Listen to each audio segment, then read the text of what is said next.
It all started that morning. Mark was known in the region as an experienced hand fisherman. An unfamiliar title perhaps to many people, but in some parts of the United States, it is a well-known technique. It's about getting fully into the water and moving your fingers up and down in the hope that a fish will bite your hand. But what does this look like? That day, a local journalist interviewed Mark. He waded into the water in his hooded boots and rolled up his sleeves. He plunged his entire forearm into the water. "This is the best technique for fishing for catfish," he said. He didn't take long to bite. You could see his arm being tucked under him and Mark was yelling loudly, "Look at me."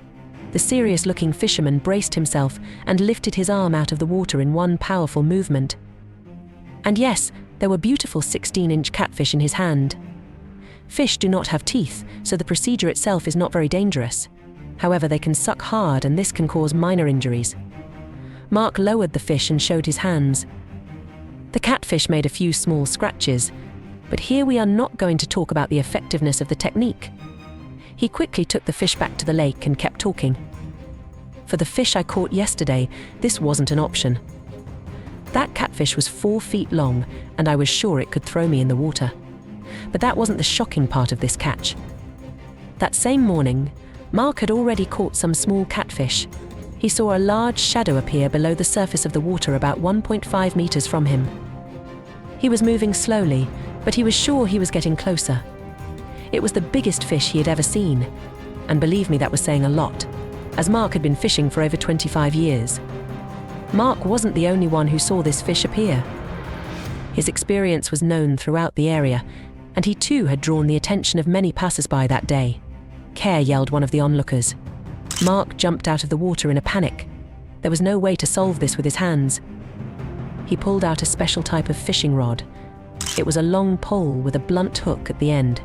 Here Mark put some raw meat around, and then the titanic battle between Mark and the lake monster could begin. After only a few minutes, he bit into it. It was clear that the animal was not afraid of Mark. He wanted to be captured, but he wouldn't give up easily. The fish pulled with all its might, nearly dragging Mark into the lake several times. Even the local policemen making their rounds around the lake were there to admire the spectacle, but they soon got the scare of their lives. Everyone saw the huge fish from a distance, but they had not yet realized the dimension of the beast. It seemed that only Mark was aware of the seriousness of the matter. "Bring a trailer," he yelled at the top of his lungs. He threw his car keys on dry land and told someone to bring his truck and trailer. Everything was ready, but this hand-to-hand battle would continue for more than 3 hours. Finally, the exhausted Mark managed to pull the animal out of the water. It had become a grueling fight, but Mark crossed the finish line first. Along with 8 other people, he brought the animal to the trailer. But then the biggest shock was yet to come. In the trailer was a scale that could weigh the gigantic animal. It was an unprecedented catch and would reach all the headlines. Mark knew it. It turned out that he weighed over 200 kilos, a record that would stand for several years. But then the catfish opened its huge snout. Mark inspected the mouth of the gigantic animal and immediately felt chills all over his body. The catfish's mouth seemed to glow. There were reflections of gold, red, silver, and violet. And when the sun came up, the brightness only intensified. "Come and see." "Something incredible is happening." All the passers-by and especially the police immediately approached. The huge fish's mouth shone like never before. It was filled with hundreds of tiny stones that looked like diamonds, but also reflected the sunlight in a beautiful rainbow of colors.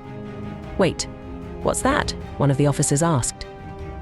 The catfish not only had a mouth that seemed to shine as if it were made of diamonds. The mouth was really full of diamonds. Mark lifted the fish's huge tongue, and under it they found no less than 10 sparkling diamonds. The minerals were the size of a fist.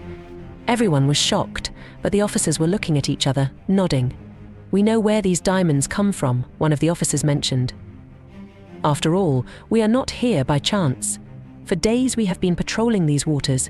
In fact, these diamonds are from the National Museum. They have a commercial value of about $20 million and are part of a larger theft." "But how had it gotten to these fish?" Mark asked. "Thanks to some sources, we learned that these thieves had thrown all the loot into the lake.